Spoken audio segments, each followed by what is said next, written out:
Alright guys, what's going on? ADHJD here, and today we're going to be talking about Choji versus Shikamaru. And this is a very, very interesting fight because these two are best friends when it comes to the Naruto world. Obviously, you can make the case with Shikamaru and Naruto, but let's face it, Shikamaru has no chance against Naruto. So, we are going to go with Choji here. This is going to be a very interesting fight here. So let's get started. Starting out with physical or overall strength. Let's start with Choji, who, pretty strong cookie. Easily blocked a punch from from Curse Mark to Jirobo, who can lift a Choji in his giant Genin form. I'm sure we all remember the Sound 4 fights. Bully Jirobo with the red pill, active. Killed Jirobo one punch with all of his chakra when he was just 12 years old. Can create a small crater with his boulder jutsu in base. Held his own against Asuma and fought the Ghetto statue. He didn't win against the Ghetto statue, but he did fight it, and he did show some sort of relevancy to it. Meanwhile, Shikamaru managed to become Naruto's chief aide. Became a Chunin at 12, which is the first in his class, I believe. Beat Tamari, could keep up with Hidan, a one-on-one fight, and fought off both Ro and Hinoko. Who is stronger? I believe that Choji is a lot stronger due to consistency and just feats overall. I believe Shikamaru's greatest feat was keeping Hidan 1v1 or fighting off two high-ranked Jonin at once. But Choji managed to fight off a Ghetto statue, or fight the Ghetto statue. So I'm giving strength to Choji at maybe low difficulty. Now speed. Speed is a bit hard to say because Shikamaru doesn't have any great speed feats, but we don't really know Choji for his speed. But Choji does show a bit of flight while he's in butterfly mode. So that I'm going to give speed to. Is just because he has flight, I'm gonna give it to Choji because he has something that can go off. Meanwhile, Shikamaru doesn't really have any speed feats that I can speak of. Next is going to be reaction speed. How fast can they react to an attack, a projectile, or any other thing like of that manner? For Choji, he held his own against Asuma and blocked shots from Kidomaru's arrow. And we all know how fast Kidomaru's arrows are. But on the other hand, with Shikamaru, he could react to Tamari's wind gusts, could keep up with Hidan, avoided attacks from Taiyuya's summons, and avoided Hinoko's chakra needle, which, if you've seen how fast that laser moves, it's pretty fast. So I'm giving a reaction speed to Shikamaru due to him being able to react to a laser and 3 different summons at once. I'd say at medium difficulty because Choji reacting to Kidomaru's arrows are decently impressive, considering that Neji couldn't really react, or he just barely reacted to them. Durability is another one of those things where it's honestly harder than it looks.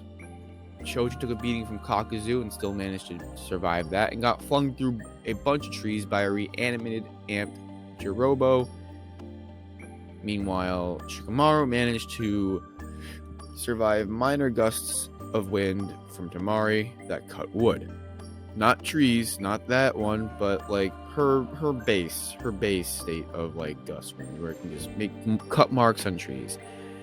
And I feel like people forget this a lot. He took a gut shot from one of Taiyuya's summons, club. Yeah, like the summon came up to him, swung their club, and hit Shikamaru right in the torso, and he survived. So I feel like people overlook that, but I'm gonna give this to Choji because he can inflate his body. That would go under defense though. Ooh, I don't know, man. This is tough. I'm going to make a very controversial call here. I'm gonna give Shikamaru durability. I am, and here's why. It's feats, right? If we're going based off their body type and all that stuff, it goes to Choji. But if we're going based off of feats, it goes to Shikamaru. So you guys in the comments decide who gets durability. It won't really matter in the end, but still. Like in terms of outcome, how this battle will go. But, you guys decide. Next is going to be hacks. Now, Choji has some pretty good hacks, and especially if he combines the two, which is butterfly mode and super expansion, which basically he becomes a giant. So imagine a giant butterfly mode adult Choji. That's terrifying. But Shikamaru has some of his own.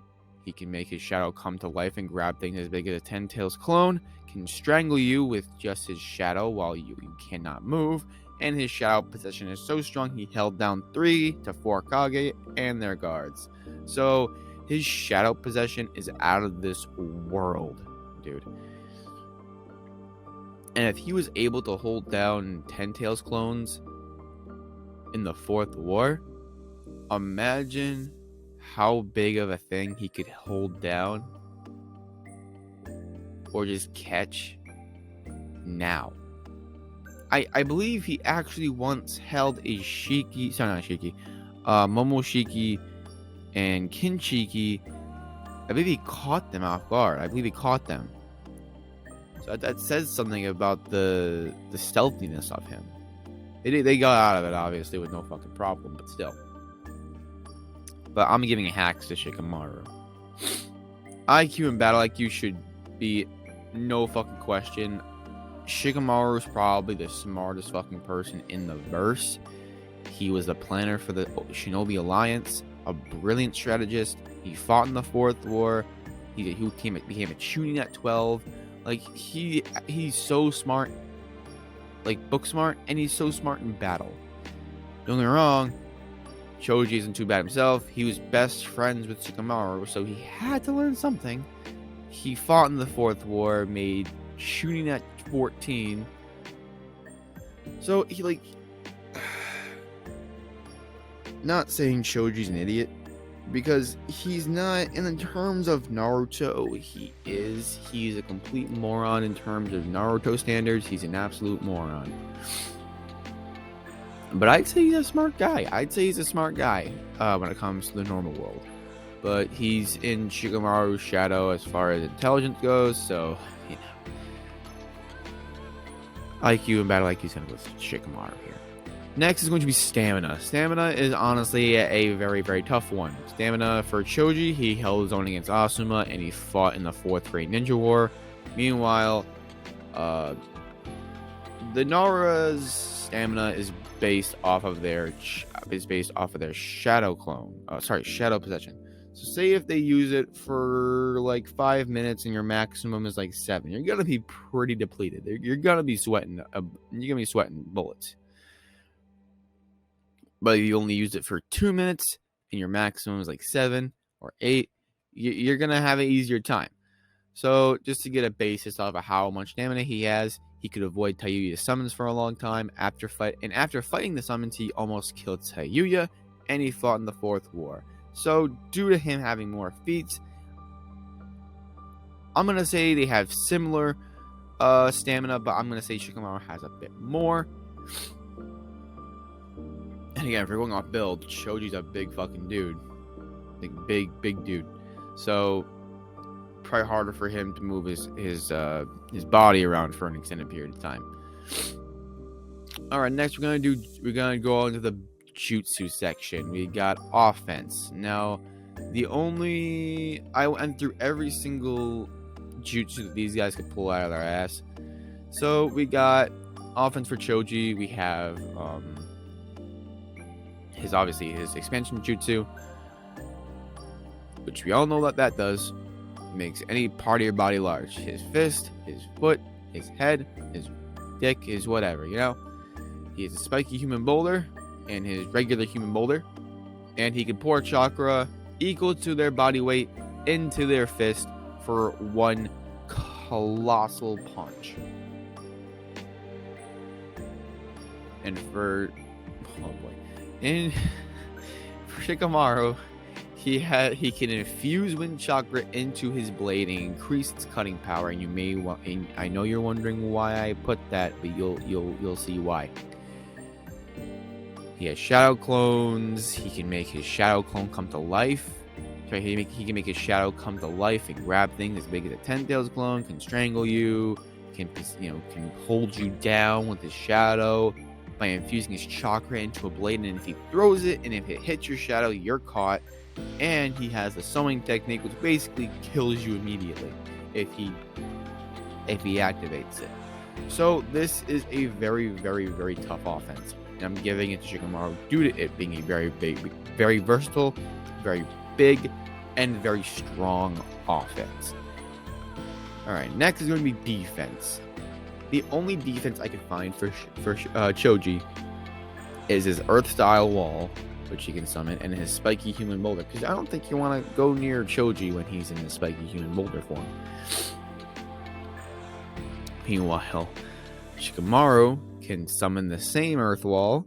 He can catch blades by using a taijutsu technique that allows him to catch blades. He has his shadow clones and his shadow possession. So, I'm giving defense to Shikamaru as well. Now, nature transformations are going to go to both of them because they both can only use 3. Choji can use fire, earth, and yin. And Shikamaru can also use fire, earth, and yin. So they're pretty similar in terms of nature transformations. Now, equipment. This is the first time where it's actually probably going to make a difference in a battle. There's no consistency with what Choji carries in battle. He used to carry the tricolor pills and military rations, but now he just carries the military rations because he doesn't need the tricolor pills because he can just activate butterfly mode whenever he wants. Meanwhile, Shikamaru has awesomest chakra blades. He has explosive tags, flash bombs, and a small sword. So that's why I put the wind chakra blade in, because he has the chakra blades and his small sword that he can infuse wind chakra and increase its cutting power. So who wins in this? Well, Shikamaru got reaction speed, hacks, IQ, battle IQ, debatable durability, stamina, offense, defense, nature transformations, and equipment. And Choji only got strength, speed, debatable durability, and he tied in nature transformations. Thank you all for watching. Thank you all for sticking around. I know this was a little bit of a longer video. I didn't want to make this video that long, but hey, stuff happens, right? I'll see you all next video. Subscribe if you want to see more content from me. Like if you want to see more content like this. And comment down what you want to see below. See you guys.